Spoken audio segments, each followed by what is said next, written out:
ఎవరైతే తెలంగాణ రైతులను అర్థం చేసుకోవాలి, తెలంగాణ ప్రజలు ఈ విషయాన్ని అర్థం చేసుకోమని కోరుతున్నా.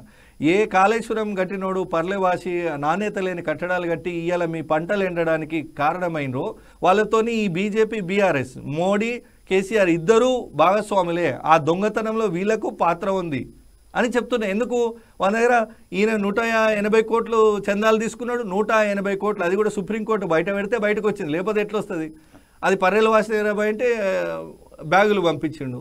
తర్వాత కేంద్రంలో 1200 కోట్లు తీసుకొని 23,000 కోట్ల కాంట్రాక్ట్ ఇచ్చిండు. కాళేశ్వరంలో అవినీతి జరిగి నాణ్యత లేని కట్టడం కట్టిన వానికి నువ్వు 23,000 కోట్ల కాంట్రాక్ట్ ఎట్లా ఇస్తావు చెప్పు కేంద్ర ప్రభుత్వం అంటే? నేనేమంటున్నా, ఇదంతా ఒక దొంగల ముఠా. మోడీ కేసీఆర్ నాయకుడు ఉపనాయకుడు కలిపి వెరసి తెలంగాణ రాష్ట్రాన్ని దోచుకొని తిన్నారు.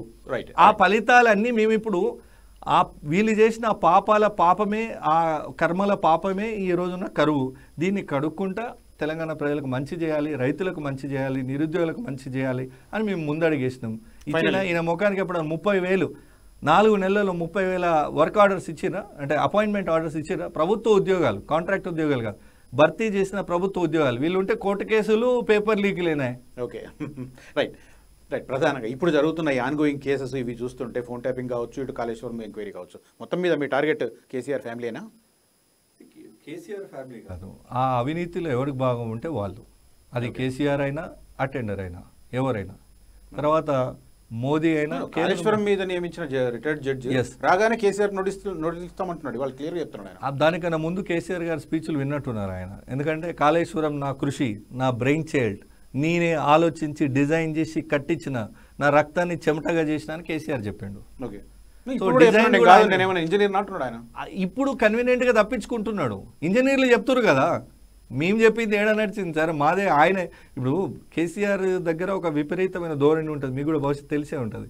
ఇంజనీర్లతో కూర్చుంటే వాన్ సబ్జెక్ట్ వినేది లేదు, ఇంజనీర్ సబ్జెక్ట్ అవసరం లేదు, ఈయన చెప్పేదే వాళ్ళు వినాలి. డాక్టర్లతో కూర్చుంటే అట్లానే కదా కరోనా 24 డిగ్రీల నష్టం అయిపోతుంది, పారాసెటమాల్ వేసుకుంటే సరిపో అబాసుల పాలైనా లేదా? తర్వాత ప్రజలు నవ్వుకున్నారు కదా కేసీఆర్ మీద. అట్లనే ఎట్లయితే కరోనాను పారాసెటమాల్తో పారదోలుతా అని శబ్దం పట్టుకొని బయటకు వచ్చిండో, అట్లాంటి క్రమంలోనే ఆయనకు కాళేశ్వరం ఐడియా వచ్చి మధ్యలో 3 పంపులు పెట్టి డైరెక్ట్గా తీసుకొచ్చే దాన్ని మధ్యలో 3 పంపులు పెట్టి మొత్తం దీన్ని అంతా రక్తి కట్టించి ఎట్లా అవినీతి చేయాలనో, ఎన్ని బ్యారేజీలు కడితే అంత సంపాదన, అవినీతి, ఆ రకంగా వాళ్ళు ప్లాన్ చేసుకొని చేసిండ్రు. దానిలో కేసీఆర్ గారే స్వయంగా అనేక సందర్భాల్లో నేనే కట్టినా, నా డిజైన్, నా కృషి, నా బ్రెయిన్ చైల్డ్ అని చెప్పిండు. ఆ వీడియోస్ అన్నీ ఉన్నాయి. ఫ్లోర్ ఆఫ్ ద హౌస్ చెప్పిండు, బయట ఎక్కడైనా చెప్తే ఇంకా గాలి మాటలు అనొచ్చు. ఇవాళ తప్పించుకోవడానికి మేమెందుకు చేస్తామండి, మేము డైరెక్షన్ ఇస్తాం, ఇంజనీర్లు చేస్తారు. ఆ ఇంజనీర్లు ఏం చెప్తారు, ఈయన మమ్మల్ని చెప్పనిచ్చింది అప్పుడు రివ్యూ అని పిలిచి ఆయన చెప్పాలనుకున్నది చెప్పిండు.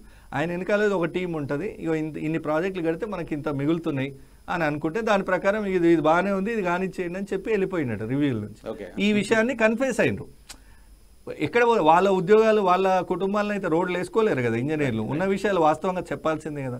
సో ఇంజనీర్లు చెప్తున్న మాట ప్రకారం కేసీఆర్ ఆయన ఇష్టారీతిన ఈ కాళేశ్వరం ప్రాజెక్ట్ కట్టిండ్రు.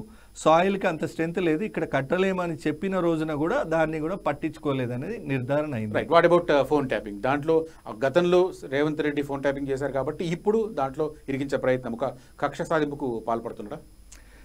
ఇప్పుడు మీరు చూస్తుండ్రు కాళేశ్వరం పర్రెల భాషింది నిజం, దాని మీద ఎంక్వైరీ, జ్యుడిషియల్ ఎంక్వైరీ జరుగుతుంది. మా ఆధ్వర్యంలో కాదు, అది ఇండిపెండెంట్ బాడీ, దాని ఎంక్వైరీ జరుగుతుంది. దాని ఫలితం ఏముందో దానిలో దోషులు ఎవరుంటే వాళ్ళు లోపలికి పోతారు, అనుభవిస్తారు.